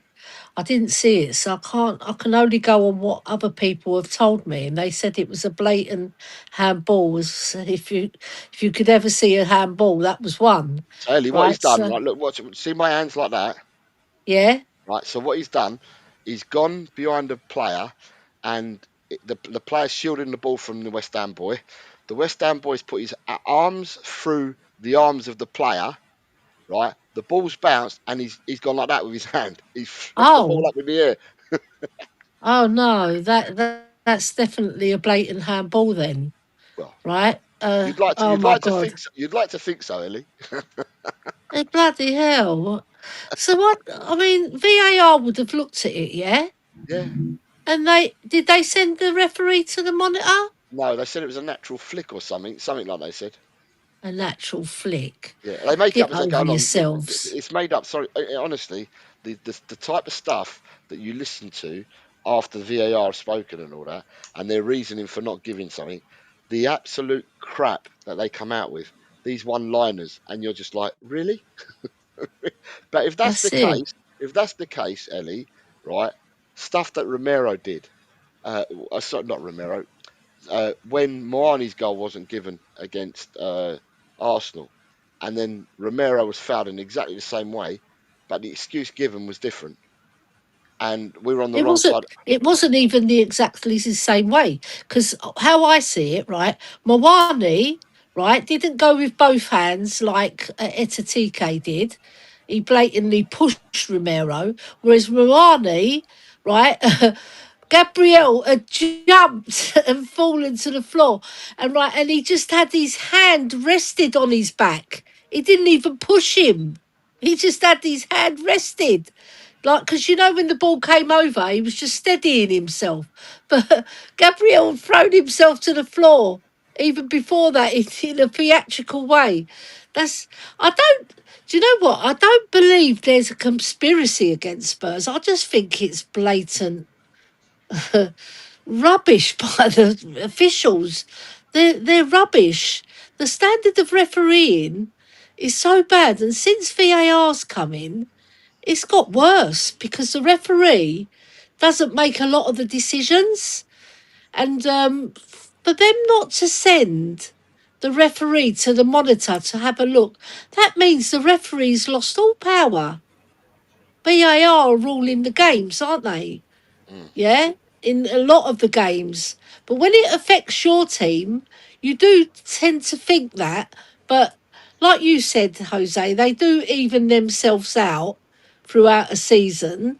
But because we're down there and we're fighting for our lives to stay up, every little decision is getting scrutinised by us fans, not by the referees, because they just do what they do. We can't. We've got no control over that. But what I will say, I don't. I'm not one for that. I just think, you know, referees and VAR making horrendous mistakes. But like I said, it does even itself out. So I said I'll just usually. leave it at that. I said usually it does, Ellie. In my mind, it usually does. Yeah. It's But just this, because we're down there, Jose. We're yeah, down there in the dumps. but I, So we're I'm not. probably thinking that more. No, no, no, no, no, no. I'm not thinking it anymore. For the last few months, every single decision has gone against us. Not six have gone against us and four have gone in our favour. So it's slightly Yeah. 60% to 40. I'm talking 100% have gone against us. No. And Well, even your that's driller look. your opinion, Okay, but Jose. look at your driller look. After the shocker yesterday, yes, refs want us to go down. And then she says, I ain't seen any levelling, is what Drula's saying. So therefore, there's your Drula's telling you, right? Yeah, Um, I do get you. I do get you, honestly. But I'm trying to be diplomatic as well. yeah, But the main I thing phone it. is, yes, there has been horrendous decisions, and because we're down there as well, they're even more horrendous because they're going against us. Yes, it's true. I can't get away from that. But I'm just saying, over the season, it tends to level itself out. But I do get your point, Jose. I really do. And then And Drula. I don't believe that ref VR decisions even themselves out over a course of the season. And then Drula wants to add on because Drula's on fire this morning, She's this going to go afternoon. at it. Said all season without one pen given to us either. I know that now that is Pardon? disgusting. And No, Arsenal haven't had one penalty against them, have they? surely not. At least not Yep. disgusting, is it? It's really disgusting. But we've had quite a few penalty decisions that should have been penalties. Yeah.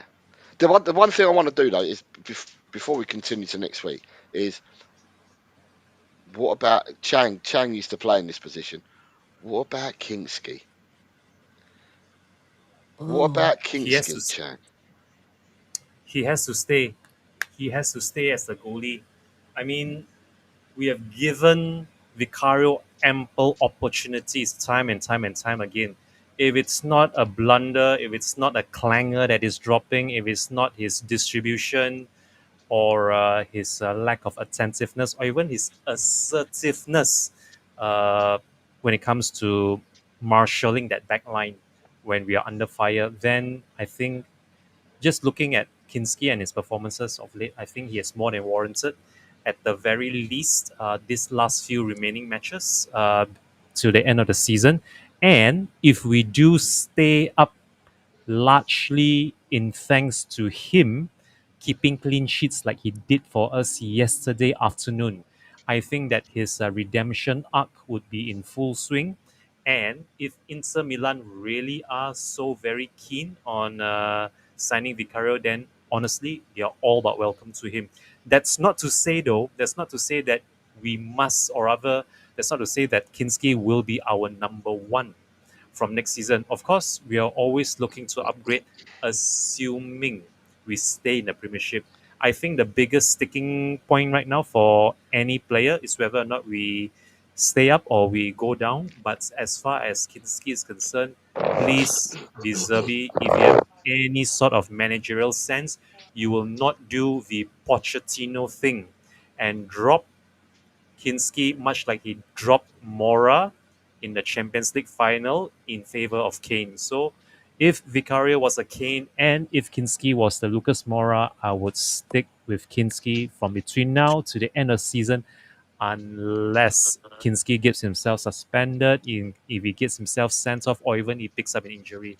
So, having said that, yes, by all means, De Zerbi, please do stick with Antonin Kinski in goal. Having said that, straight back to you, Senor Garcia. So Ellie, the way that I look at it yeah. is that he had that absolutely awful day, or an awful 15, 16 minutes against Atletico Madrid, where I think he wanted the world to swallow him up because whatever could go wrong went wrong. It's just your worst nightmare, and that worst nightmare became a reality that night. And ever since he's been brought back into the side because Vicario's got injured, I agree with what Chang says. There's so many times I'm thinking to myself, why is Vicario in our team? Yeah, Vicario pulls off a world save, right, and he pulls off one world save, but he lets in like 25 clangers. And people say, but he's a good shot stopper though. Now, all of a sudden, people are saying that Kinski's never a shot stopper, but he's good with his feet. And now, watching last week and watching him play this week as well, right? When he gets the ball at his feet, he calms everyone down. And if you notice that the teams that are pressing against us, when Kinski has the ball at his feet, they don't press as much as when Vicario has the ball at his feet. Yeah. You know, and for me, he seems to calm everyone down around him. Yeah. By that's for me looking in the last two games that he's played. What are your thoughts on Kinski? Sorry, Yeah, go on. because I read that he was an outfield player before he became a keeper. He used to play outfield, but I don't know, I can't remember what position he played, but he's very competent with his feet and he is calm. He's cool, calm, and collected, right? Okay, that pitch at Atletico Madrid done him in because it was all watered and he slips, which can happen to any player. And Van de Ven slips as well, as we saw, which led to the second goal. So you can blame him for that. But the thing is, the pitch wasn't good, right? And he's been very competent. I like him when he's distributing the ball because he picks out a player. He very rarely wastes the ball when he's kicking it out. Sometimes he'll kick it straight out, but the most time, if he's hoofing it, he'll hoof it in the right direction, and his distribution to each player is very clever. Yeah, he seems to have more time. Vicario's got two left feet. When he receives the ball, I panic, right? Because he's indecision. That's what it is. It's indecision where he's going to pass the ball. Whereas Kinski, he knows, as soon as he gets the ball, he knows where he's going to pass it to, right? And if he sees a player getting marked, he'll change his mind very quickly and pass it to the other player, which Vicario doesn't do. Mm.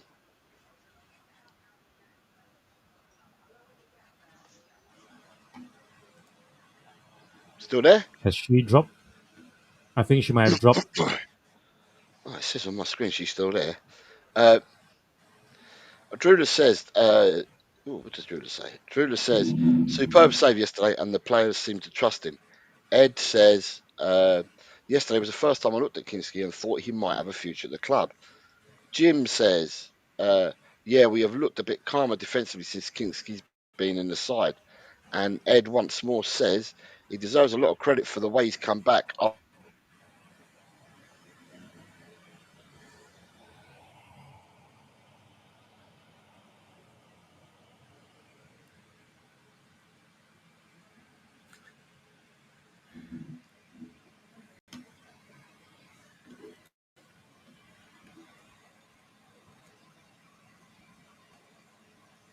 I'm just gonna check to see if I'm still the only remaining participant in the show because it would appear that Senor Garcia has dropped.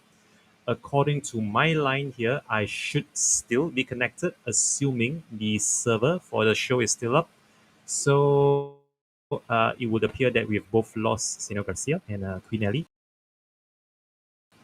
Oh, there we are. He's back. I think he's back. Are we Is he back? back?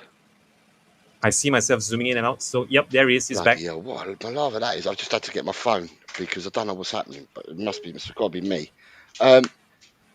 Sorry, I was saying, she's back. There we are. She's back. My There internet crashed.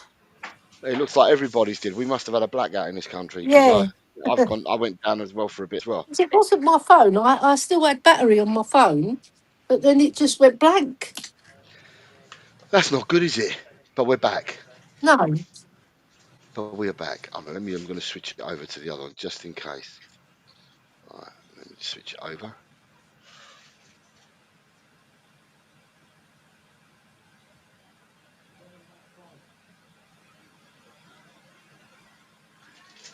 Switched it over. We are back. Right, Yeah. good. Right, so Jose's what's back, going on back there? again. Paisley says Mr. Chang is taken over and then laughs.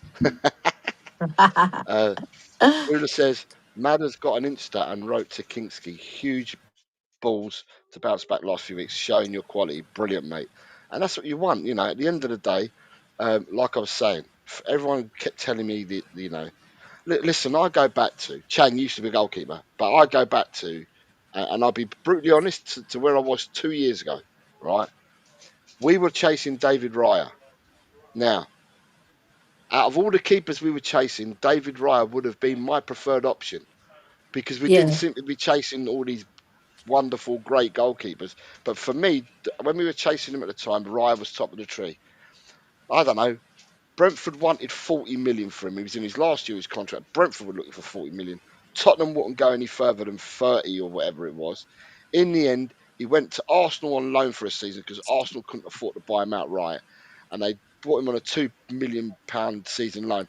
And then they bought him for something like 20 odd million the season after. Right? Yet, we were told at the time, we found this other goalkeeper. We've kept it under wraps. It's been really quiet. His name's Vicario, and we're going to get him for £15 million. And do you know what? If you look at all these stats, he's much better than Raya. And I'm looking at it and I'm thinking to myself, the stats don't match up. They don't look that he's like a million. They don't look like he's any better than Raya. And with Raya, the one thing we all know, because we can't get hoodwinked by anyone on this, is that Raya plays in the Premiership. yeah. So I'm thinking to myself, we've lost one by not getting Raya. And I can hear all these people, and there's quite a few of them out there telling me or telling everyone, we've got him. It's a masterstroke by the club. Listen, we've been buying bargain basement trash for years, and years. We never go for plan A. We actually go for plan S, T, U, Uh, V, W, X, Y, and Z. Yes. They're the plans that we go for. We never go for plan A or plan B. And you know, all I was told is that when Kinksky's come to the club, all I'm hearing now as well, just before Kinksky started playing for these last two games, all I was hearing was, if he's in the Championship, if we get relegated, and we bring to have Darlow in as Kinksky is understudy to Darlow, and I'm like, hold on, why would you have Kinksky as understudy to Darlow? I mean, you've already known my opinion. Why are we looking at a free transfer of a goalkeeper who's 35? We tried that with Fraser Forster. We tried that with Ian Hart. Sorry, not Ian Hart. Joe Hart. We've tried it with other players as well. Why do we always go out to fucking get goalkeepers who are like 39 years of age and don't improve us at all? So for me, how do you see Kinksky? Do you keep Kinksky in and around the first team? Do you go for another goalkeeper? Does Kinksky become your number two again? How do you guys feel about it? Uh, I think it depends when you ask me, because he's not had a look in all season, and then he gets a look in at the Champions League game because Vicario's got the hernia, and he messes up because of the pitch. Really, it was the pitch, right? And then he comes in, and we lose. We lose our first game Sunderland when he was 1-0. playing. Yeah, Sunderland, but he had a good game. Yeah, and then he plays really well against Brighton. Brighton. Oh, yeah. Yeah, and then he played a really good game yesterday. So if you ask me now, I'd say yeah, right. But he's still learning. He's still learning. The boy. He's still young. I think he's 23. I think. Yeah, which Yeah. is young for a goalkeeper. So yeah, I would keep him, and I would actually make him our first team goalie if we go down. But if we're still in the Premiership, I think we need better. To tell you the truth, I think we do, because he's still learning the game, Jose and Chang, right? Like Carl, So Carl, Carl I think, Darlow better. but not Carl Darlow, for flipping hell's sake. I didn't say Come Cal. on, I Pete. didn't say I Cal would go for Drogo. I said Cal Martinez Darlow. if we could get Martinez, even though he's older than Darlow. I love him as a goalkeeper. He reminds me of Peter Schmeichel a lot. the way he makes himself big, and he's still fit as a fiddle. Because that Mm. guy, first and foremost, he's Argentinian and he's a World Cup winner. He's experienced, and I just love him as a goalkeeper. I think he's brilliant. His distribution's good. His shot stopping is good. His command of the area is good. What more can you want out of a goalie? And he's experienced. And how Kingsky will learn a lot, right? So Kingsky's quite a slight build in terms of goalies.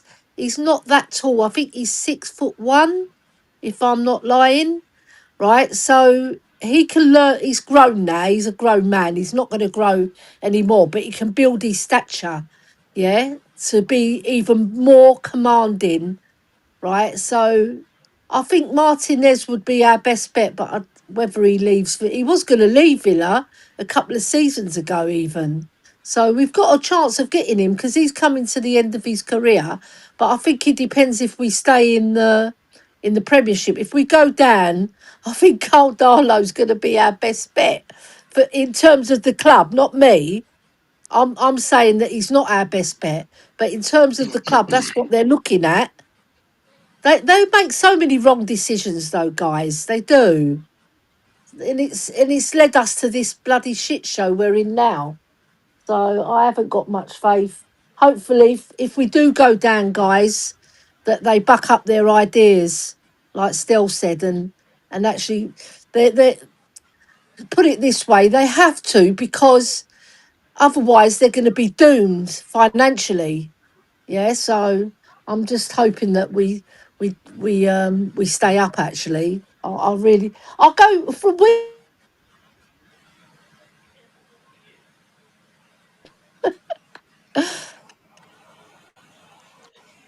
I missed the part. She said Can you hear for, me? yeah. You said for we, and then all I could hear was laughing after that. Yeah, yeah. For I'm flip flopping. I said it Oh, okay. depends from week to week. I'm flip flopping whether I want us. Obviously, I want us to stay up. Of course, I do. But if we go down, I want the club to back up their ideas, Mm. or Trula just says to I'd sell. Trula says I'd keep him. He's on a roll. Side says if we stay up, I can see us going for Bart Verbruggen from Brighton. Uh, Chang, your He's a good opinion goalie. on Kingski? Do you keep him? Is he a keeper? Do you go for a number two? Does he become a number two again? I will keep Kinski as our number one, assuming we can't get anyone better. Hang on, am I still connected? Am I still live? Yeah, okay. I will be have to Yeah. be live. So I did make an argument for Kinski earlier as to why he should be keeping hold of the number one jersey for the remainder of the season, and if and this is a big if we do stay up, I think he has more than warranted a stay at the club. That is to say that he won't be sent out on loan and he won't be sold. If anything, I think Vicario is the one who should be sold. How we end the season with Kinski in goal, I think would determine his fate for next season. Will Kinski be our number one next season if he can actually pull off a miracle and keep a few more clean sheets that ensures our survival? I don't see why he shouldn't be considered for number one. However, if something else better comes along, I'm all for it. Although, and this is why I would like to caveat this about Kinski and our goalkeeping position. I honestly think that the goalkeeping position is one of the least important things to tinker with right now. We have more pressing matters at hand to address, maybe uh, a permanent replacement for Kolo Muani. If, let's say, Solanke isn't going to be cutting it next season, then there will be two outgoings in the form of Solanke and Kolo Muani, which is why I think Kinski should be the least of our concerns. But yeah, uh, if we Chang, made Chang, one can I just mistake, say? Can I just say for what you're saying? The I would prefer Richarlison to leave before Solanke. I'm just going to say that. I'm just going to put it out there. I'd prefer Richarlison to leave before Solanke. Moani, I'm in agreement with you, but for me, I'd be getting rid of Richie before Solanke. I'll get yeah, rid of and both. And which is why I'm saying here that I believe the goalkeeping position shouldn't be one for us to be scratching our heads over, assuming that we can even get both Vicario and Kinski, both of them to stay. So I think this is what we've been missing for a good long while. Healthy competition amongst our own place, among our own players for places. We actually need a lot more of this, where there is friendly competitive rivalry between our players for places. And I honestly can't see us getting anything better than Vicario and Kinski if we do go down, which I really hope doesn't come to pass. And if we do stay up, well, after having seen all the empty promises, all the madness and craziness that happens within our club behind closed doors, you would be a very, very, very naive. You either be a very naive or a very foolhardy footballer to want to join us if you are playing at the peak of your, of your level. Whether you are, say, a Jan Oblak, if you're a Jan Oblak, who's playing for Atletico Madrid and has a very good chance of shining for Slovenia in the World Cup, or any other goalkeeper for that matter who is still participating in the knockout phases of the European competitions. Uh, yeah, I would very much like to stick with Kinski. And I wanted to bring this up earlier when with regards to the mistake we made with Big Ange. If Big Ange got us that trophy last season, I think he should have been afforded at the very least a few weeks or even a few months for this season before being unceremoniously dumped for Thomas Frank. So if Kinski were to somehow pull off heroics and keep us in the Premiership come end of the season, I don't see why Kinski shouldn't be given a chance to retain that number one spot and make it his own come next season. Having said that, straight back to you, Senor Garcia. Right, that's the only reason I think we're discussing Kinski is because of what he's been done. I mean, I missed the Sunderland game. I wasn't there. I was in Spain with the Sunderland game, so I didn't see how he played against Sunderland. But the last two games that I've watched him, for me, I can see a lot more calmness. And I can see that teams don't press us or don't press the keeper as high when he's got the ball at his feet. So that's the only reason I've asked the question. And the other thing for me is, and the reason why I'm asking as well, is because I wasn't party to the negotiations and when they signed him. But you're looking at a goalkeeper that was playing for his country. He was playing Champions League football for either Slavia or Sparta. I think he came from Slavia Prague, didn't he? He was playing football, Champions League football for his team. He was in goal for his country, even at a young age. He's in goal for his country. He gets a move to Tottenham, right? Okay, it's a Premiership club, right? Gets a move to Tottenham two years ago. I don't know how they sold him the dream to come to Tottenham and what they said to him. But if you're standing there and you're a goalkeeper, and I'm sure that Vic's got plenty of positives in, he's probably good with the other keepers and stuff like that. And he's probably good to learn off and stuff. But then you watch the howlers that Vicario's made over 2 years, not 1 year, just over 2 years, and you see, does he sit back and think to himself, bloody hell, am I ever going to get a chance? What needs to happen for me to get given a run in the team? And now that he's been given a run in the team, and he's doing really, really well. It doesn't look out of place. He's doing really, really well in the 3 games that he's played. And I'm just thinking to myself, why? What would you do going forward? Because if you sold the guy a dream to come and play for your club, surely within that dream or however they spoke to him, they must have said, we anticipate you having to take a back seat for X amount of time. And as and when you get up to the speed of things and that, we expect you to be challenging by X amount of time. And if you're going the right path for that, we expect you to be our first team keeper by X amount of time. So I don't know how they sold it onto him, but that's the reason why we're asking. Ed M says, if we go down, I'd sign Michael Cooper of Sheffield United. I'd probably sign him even if we stay up. After Pickford, I think he's the best next English goalkeeper. Sai says, if we go down, keep Kinky and bring through Luca Gunter. Um, Adrian says Kinski has got his mojo back. Sai says he thinks that Vic will go back to Italy. So that's the reason why I asked that. Right, guys, What's coming up for us next week, Ellie? What's the week going to be looking like for Tottenham? Because I've just realised we don't play Villa till I think it's next Sunday night now. They've even changed the kickoff time for that. Chang, you will be away with the fairies at the time we kick off next week. You'll be sleeping. Yeah, the way I see it, unless something changes in my schedule, I would probably be fast asleep well before kickoff. But there's always a chance that I might be traveling very late that particular Sunday night, or when it comes to the Asian time zone, it might even be in the early hours of Monday morning. But We kick off at seven if I 7 o'clock in the evening English time, Chang. Wow, that That's what would I'm be saying. 2 a.m. That's going to be 2 a.m. on the Monday morning. Yeah, I think that would be a bridge too far for me. Yeah, There'll be a because bridge too far for these Asians to be watching the game.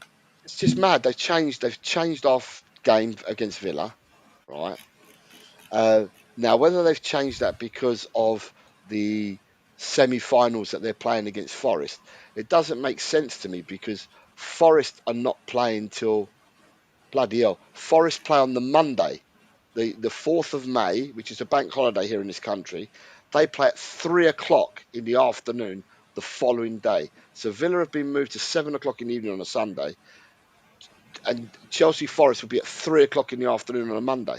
And then their semi final in the second leg, I think, will take place on the 7th. So the advantage really is being given to Villa, to be honest, if I look at it that way.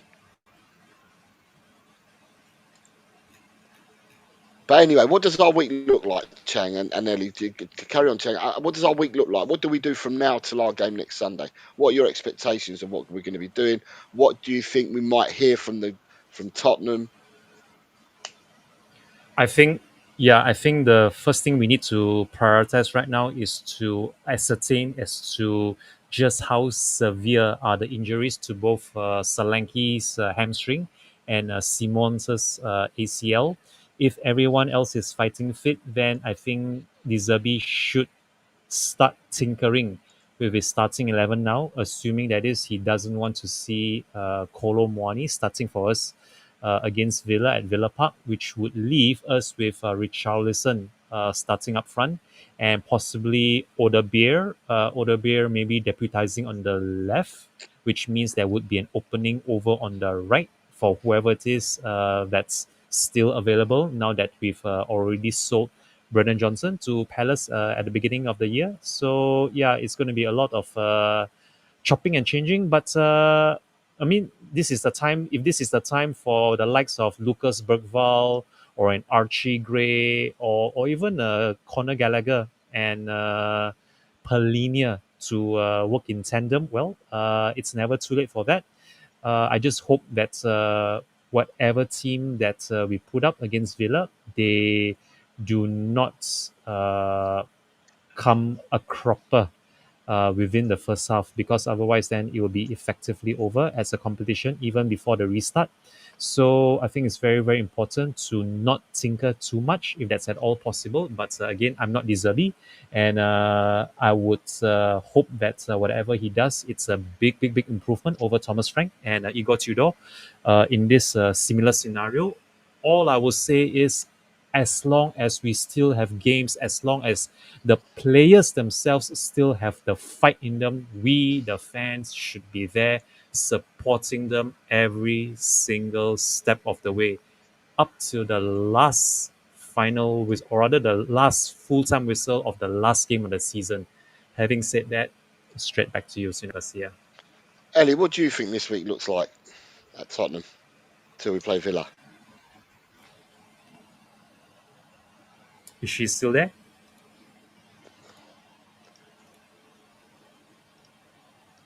Yeah, she's muted. I'm not She's hearing muted. anything from her. No, because she's muted herself. She'll unmute herself when she wants to come back in, I think. Right, so, and she's gone again. Right, so Ed says Villa play quite a high line now. The manager they'll be looking to exploit that. Right, so for me, I think that after hearing Roberto De Zerbi speak yesterday, although Roberto De Zerbi is not a practicing general practitioner of medicine, He did say yesterday that he felt that Xavi's looked bad, and he also said that he felt that Solanke was more a muscular problem, and that he didn't think it was as bad. But as we're all fully aware, this is Tottenham Hotspur, and whether he's not a medic or not, when someone says our player should be all right, we lose the player for a whole season. So, uh, Ellie, you back? Yeah, I'm back. Sorry, because Sorry, I couldn't unmute my microphone. It just wouldn't let me do it. So I went back I, out and came back yeah, in. I turned around. I said, I think she's around, but she's on mute. Yeah, I'm still Uh, here. It's just I okay, couldn't sorry. I pressed in unmute to unmute myself and it wouldn't let me do it.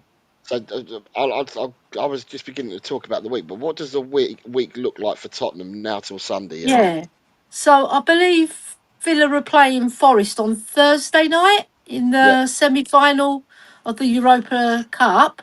yeah, Um, so then we play them Sunday in the evening. Is that correct? yeah. 7 o'clock Sunday evening, and Yeah.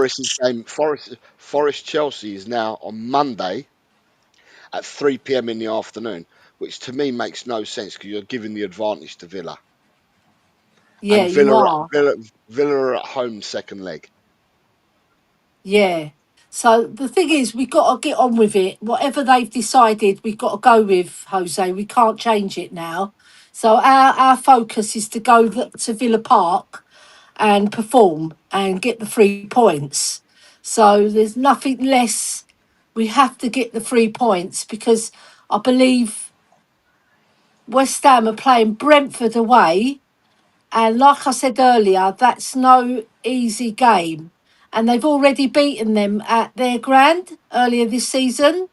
And Brentford have hit a little bit of a lull, but I still think they've got it in them to beat West Ham.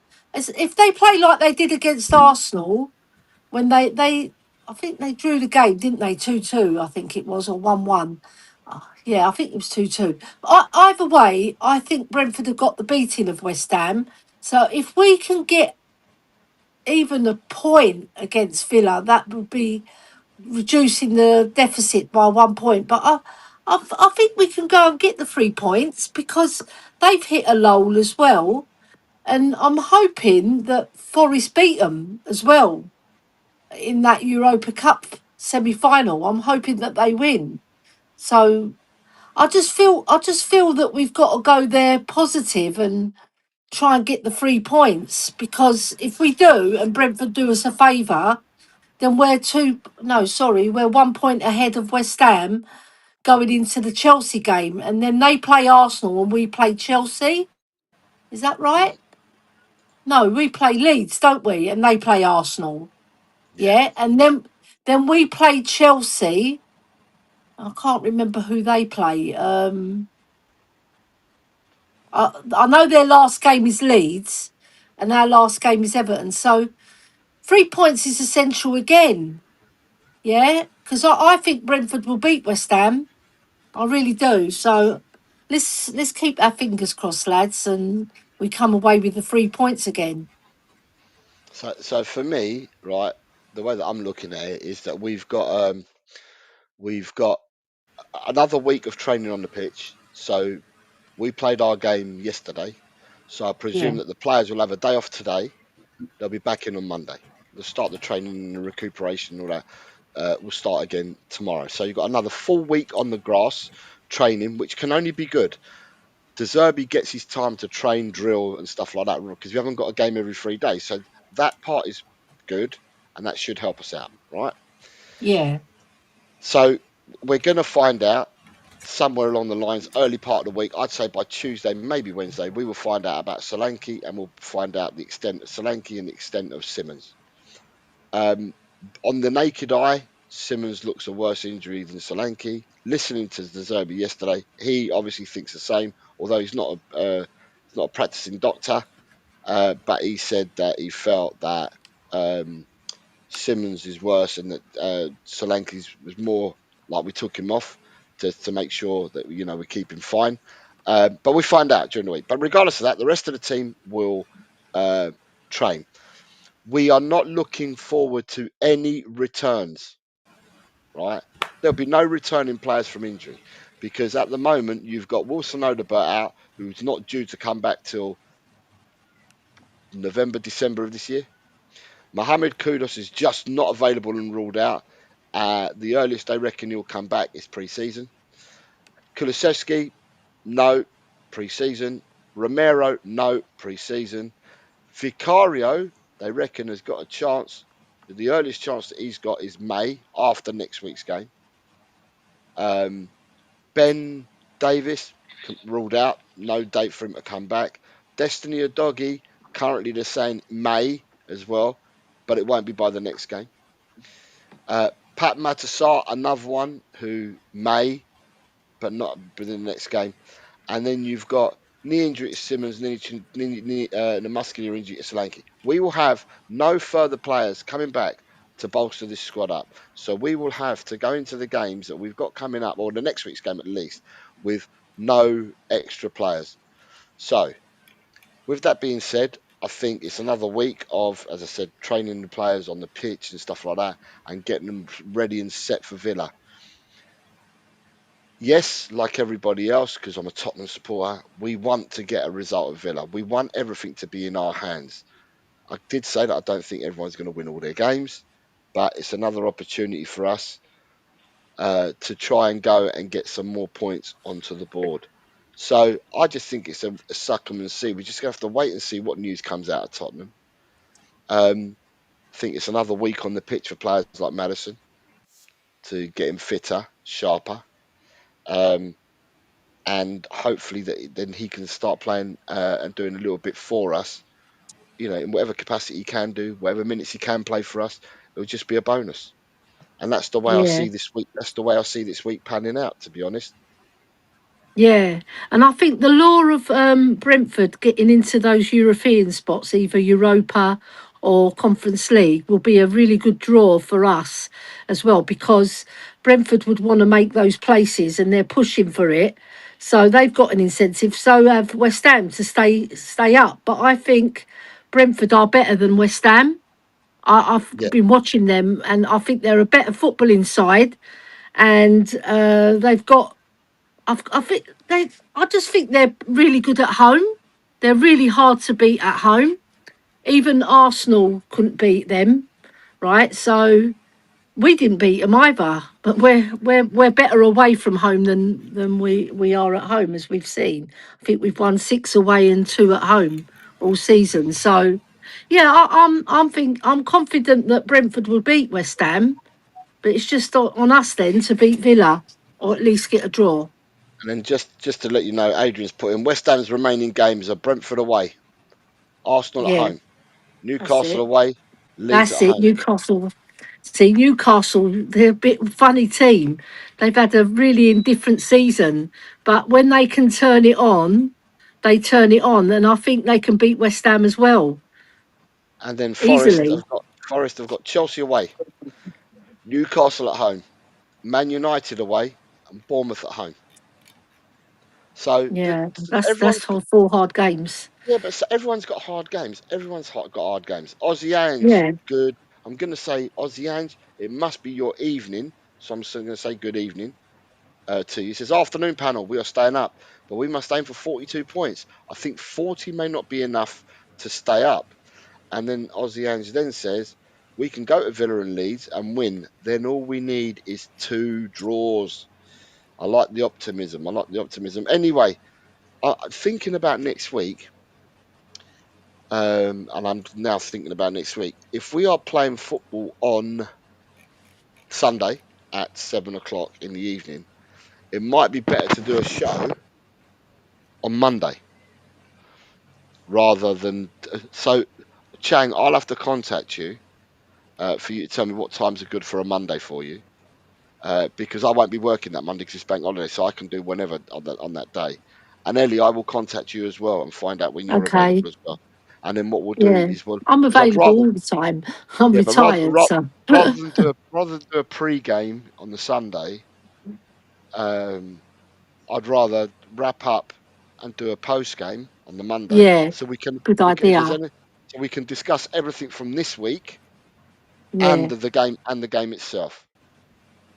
Yeah, does that sound about right to you guys? Yeah, it sounds good. Yep, Because that sounds good with me. Sounds good with me. I'm very wary that Chang's got to depart. So uh, I'm going to thank Chang and Ellie for today. Thank Thank you. everybody in the chat that's joined and commented. Try to read out as many of your comments as possible. Um, let's Adrian's last comment really says, with jangling nerves, no relegation threatened team has an easy run. True, true, true. So your final thoughts, Chang. True.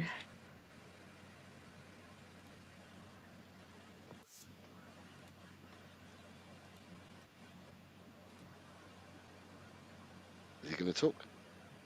Chang, your final I think thoughts. he's talking, but is he muted? I can hear loud and clear. Yeah, you That's can it. now. What are your final thoughts then, Chang, before we shoot off? Yeah.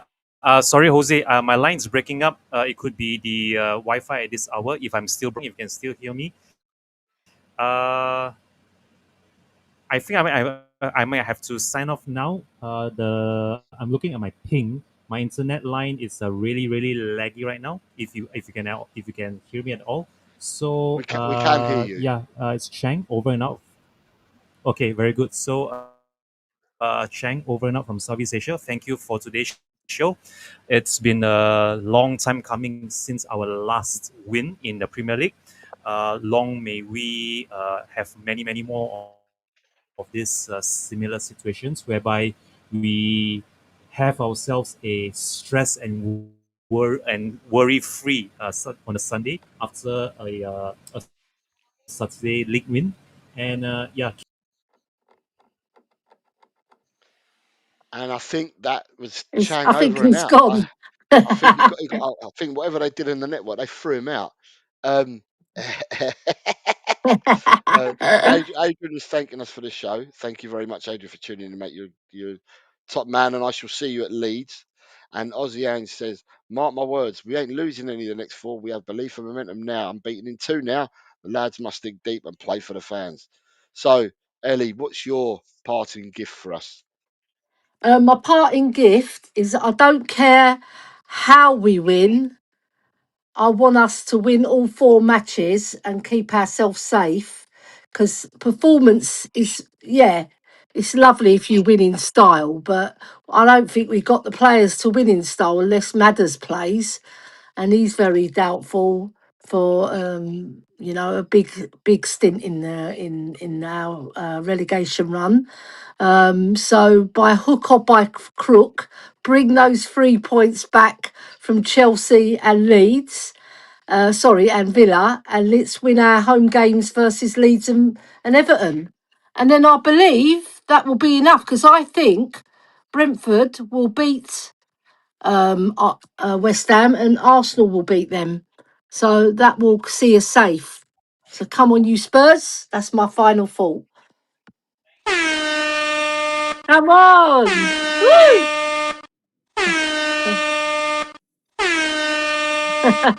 I gave you you asked for four. I gave you the four.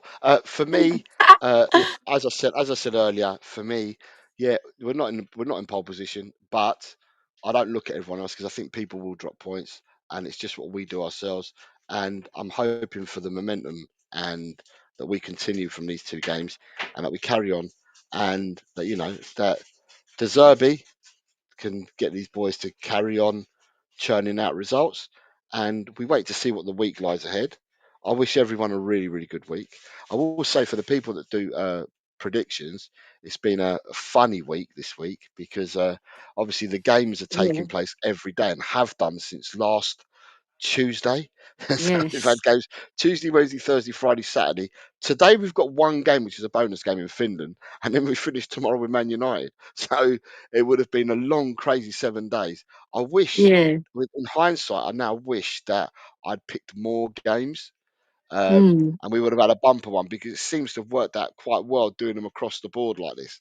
Um, Yeah. and it makes it True. interesting because people are then looking every day to see what they scored.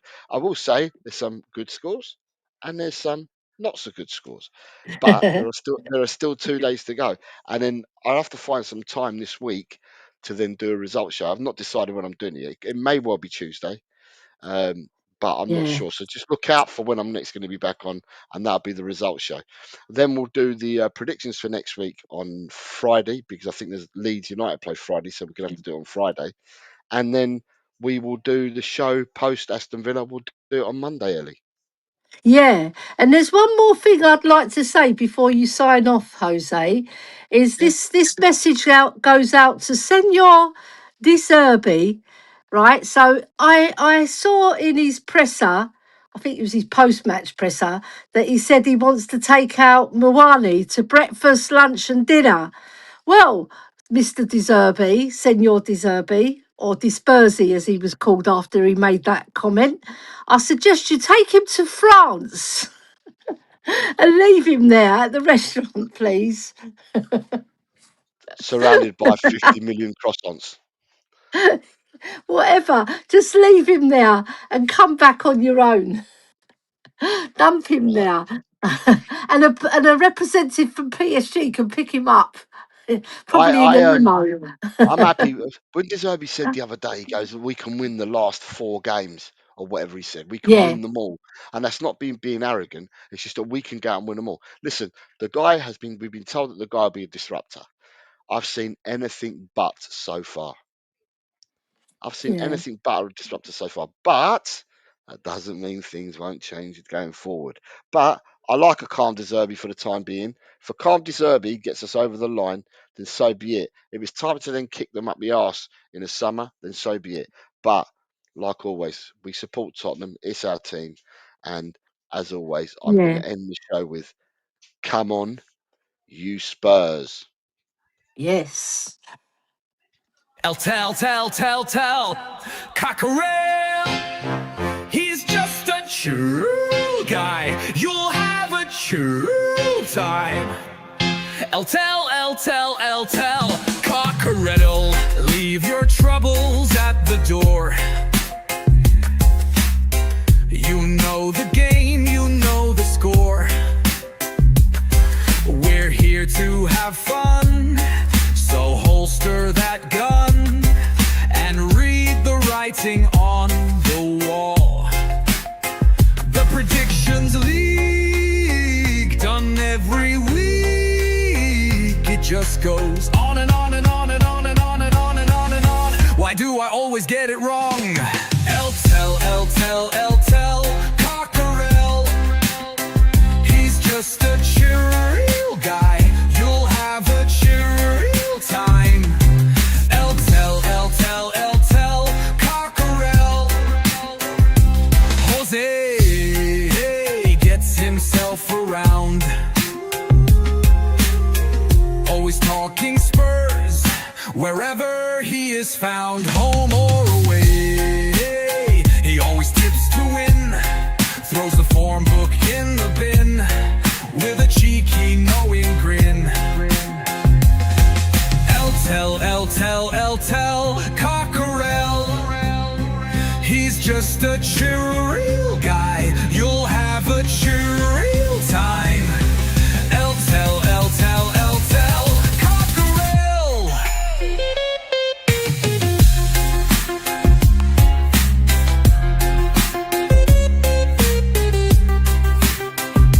The Predictions League, done every week. It just goes on and on and on and on. Why do I always get it wrong? Every time I play along. Tell, Cockerell. The show is so chilled. Your time is well filled. If you want good friendly chat, then here's where it's at. Tell, Cockerell.